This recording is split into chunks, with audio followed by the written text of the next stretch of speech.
right now the timing marks are lined up right about there, and that's about 15 on the timing light. So we'll try that. If it doesn't run right, we can always adjust.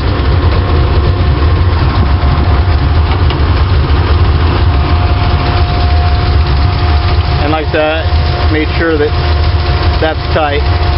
Alright, so we just advanced the timing by a few degrees. It was set at 12, maybe 11, and now it's set at 14, maybe 15.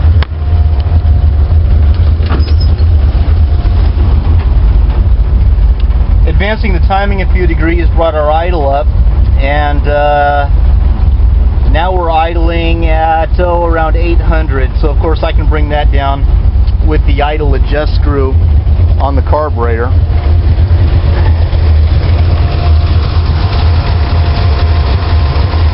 A friend was asking me about vacuum leaks, and I wasn't sure exactly what would happen, but if I pull this hose off the back of the carburetor, I just created a nasty vacuum leak, because that was the PCV valve where it hooks up. So now I'm set at about 14 or 15 degrees before top dead center. That's initial advance with no vacuum advance hooked up. I should have mentioned that at the start. If you got a vacuum advance on your car, before setting your initial timing, you need to disconnect your vacuum advance. But now I've got a huge vacuum leak right at the back of the carburetor.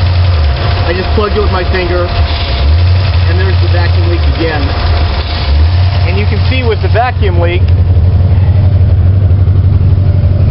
that vacuum leak has caused my idle to climb up to 1500 RPM. So now an interesting question is, with a nasty vacuum leak like that, can you still get your RPM to come back down?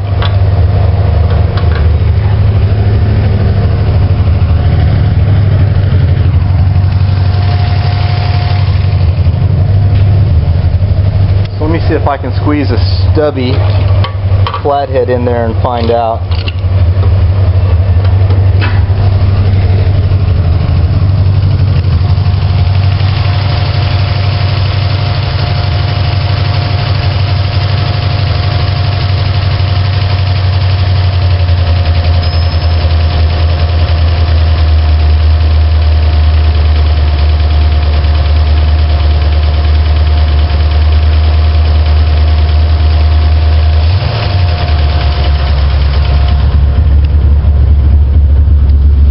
Got it to come down a little bit, still at about 1,000. Now I got an automatic transmission. If I put it in gear, how does that vacuum leak affect the automatic transmission? Not so much.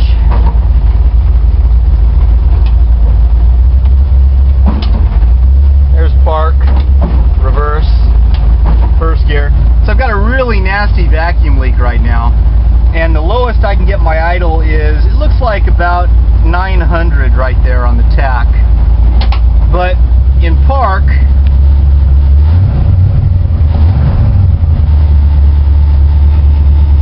it looks like it wants to be about 1100, and in gear it looks like it's dropping down to about 900.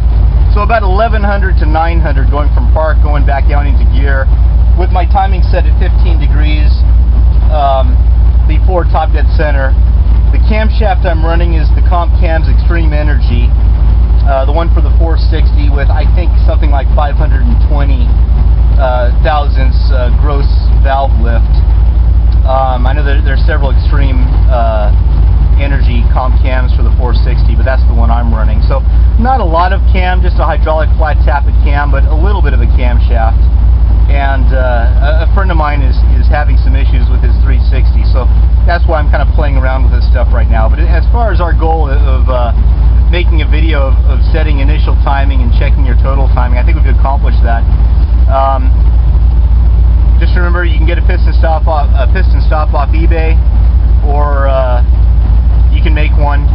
And as far as that timing light, if your timing light doesn't have a dial in the back of it, you need to upgrade. Sell your old timing light and get one with a dial, because it makes life so much easier, no matter matter what you're timing. Timing that Corvette, same thing. With the dial in the back, all you need is just a blue spot on your marker and a blue spot at top dead center on your balancer.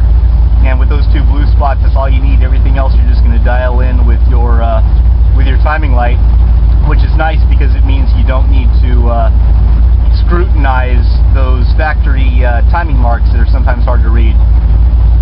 Anyway, this is getting loud, so let's put that back in park.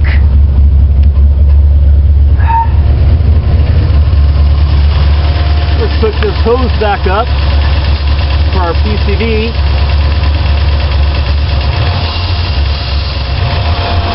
There it goes. Now, of course, what happened is we eliminated our vacuum leak and our idle dropped.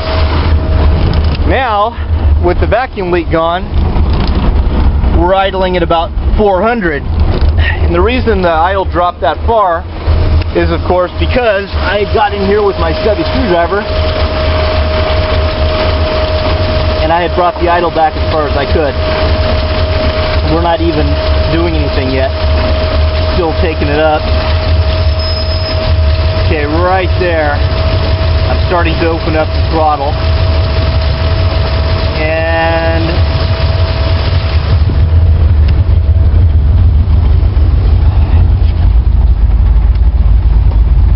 that's right back about 800 in park.